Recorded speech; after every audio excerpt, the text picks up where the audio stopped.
Et bonjour les lions, je reviens avec votre horoscope pour le mois de septembre 2022. Ceci n'est pas un taroscope, donc je ne vais pas utiliser les cartes, je me base sur l'astrologie. Donc c'est sous format podcast et voilà, si vous voulez aller plus loin, il y aura l'horoscope solaire et l'horoscope lunaire qui sont sur ma chaîne que je vous conseille fortement de voir parce que ça nous donne en fait les tendances générales.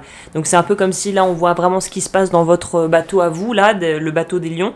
Mais si vous voulez vraiment voir comment est la mer en ce moment et le temps en septembre, je vous conseille d'aller voir la vidéo qui sera dans la barre d'informations juste en dessous de la vidéo. Et je vais commencer sans plus tarder avec la vie intérieure, ce qui se passe en interne et les influences extérieures qui vont pouvoir peut-être jouer ou perturber votre mois, on va voir. Bon, vous, clairement, de toute façon, c'est un peu la récurrente pour tout le monde. Septembre, c'est le mois où il faut revoir ses croyances et les conditionnements et les croyances limitantes qui finalement nous empêchent d'avancer. Donc c'est mettre en lumière ce qui est dans l'ombre symboliquement, c'est trouver son chemin, retrouver son chemin ou continuer son chemin si on est dans la bonne direction.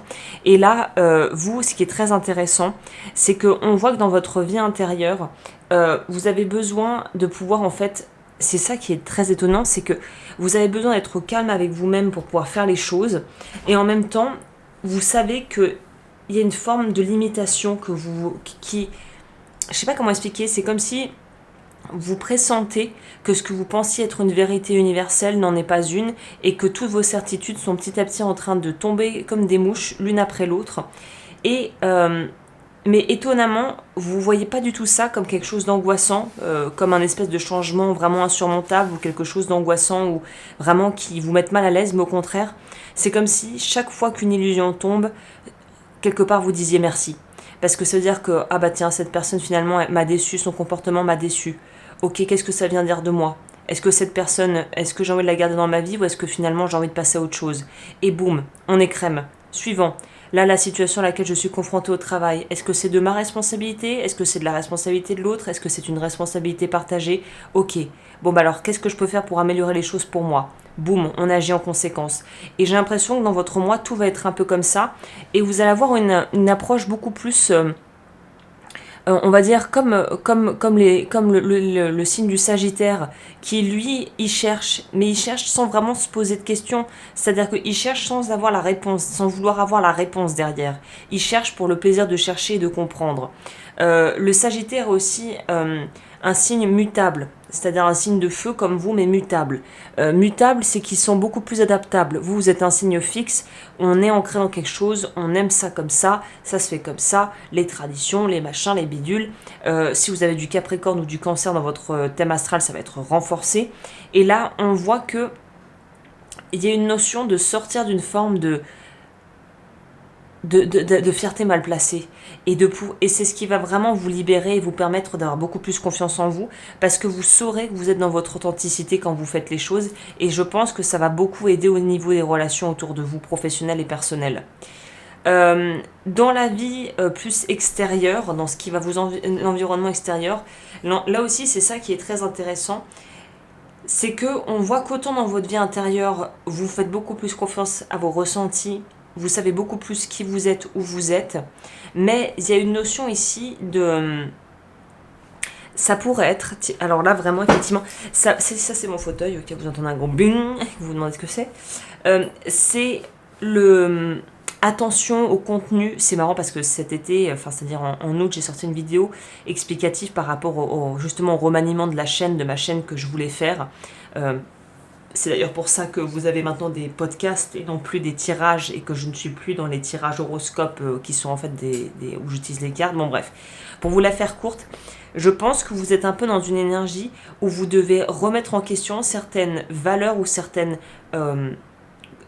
presque certaines dynamiques au niveau du système dans lequel vous évoluez, que ce soit le système familial ou à de plus large échelle le système vraiment sociétal, l'environnement dans lequel vous êtes et vous évoluez, la culture dans laquelle vous évoluez. Mais j'ai envie de dire que là c'est vraiment en lien avec la famille et vous c'est reprogrammation des croyances. Il faut commencer à... Donc continuez si vous le faites déjà à vraiment travailler sur vous à ce niveau. J'ai sur l'eau du feu coaching holistique qui est ma deuxième chaîne coaching une vidéo qui est d'ailleurs la vidéo que j'ai mis en vidéo d'intro. Si vous allez direct dessus, c'est la technique du miroir magique que je vous invite très fortement à faire ce mois-ci de façon assez soutenue pour vraiment vous libérer de toutes les de tous les blocages qui peuvent être là et que vous pourriez avoir créé ou que on vous a imposé en fait, avec des croyances qui vous ont limité en fait. Donc c'est très intéressant parce qu'on voit que vous apprenez, mais là on vous dit de faire attention où vous allez chercher le savoir. Donc peut-être que faire un tri dans par exemple les bouquins que vous lisez, les auteurs que vous lisez, peut-être YouTube ou podcast de développement personnel justement, qui sont un peu parfois un espèce de piège où on renforce des systèmes plutôt que de s'en libérer et on remplace un système par un autre système, on remplace une croyance pour une autre croyance, donc au final on s'en sort jamais quoi. Donc là c'est sortir des conditionnements. Et justement le piège c'est si on veut sortir du conditionnement, c'est pas pour reconditionner derrière avec autre chose finalement, c'est d'être libre de penser mais de façon large. Ok, au niveau du vœu pour vous, alors on a le plexus solaire. Le plexus solaire, beaucoup de signes ont eu ça ce mois-ci, révocation du vœu de sacrifice et libération de la blessure d'humiliation. Ok, ça a le mérite d'être clair. Je prends une petite carte de conclusion parce que voilà, on ne perd pas les bonnes vieilles habitudes non plus. Pour les lions, vous êtes dans une phase d'apprentissage, vous. Donc, il y a apprentissage, soit dans un apprentissage professionnel, soit à l'école de la vie. Et vraiment là, être sur les bancs de l'école et être très... finalement, dans la remise en question aussi, on pourrait dire. Parce qu'on voit que vous allez l'aspect principal de votre mois va être focalisé sur votre routine et votre travail, ou si vous n'avez pas de travail, vos projets de vie. C'est ce qui vraiment va être mis en lumière par rapport à l'environnement extérieur. Est-ce que il y a peut-être des questions d'ordre matériel, d'ordre financier, des choix à faire au niveau pro, ces choses-là. Sachant qu'en plus, vous allez être en gros influencé par le signe du poisson là-dedans. Donc pour moi, ça nous parle vraiment avec le poisson de nos croyances. Donc on est vraiment là-dedans. Donc, est-ce que je crois que je peux y arriver? Est-ce que je crois que je le mérite? Est-ce que je suis convaincue que finalement j'ai les capacités pour faire quelque chose? C'est de cet ordre.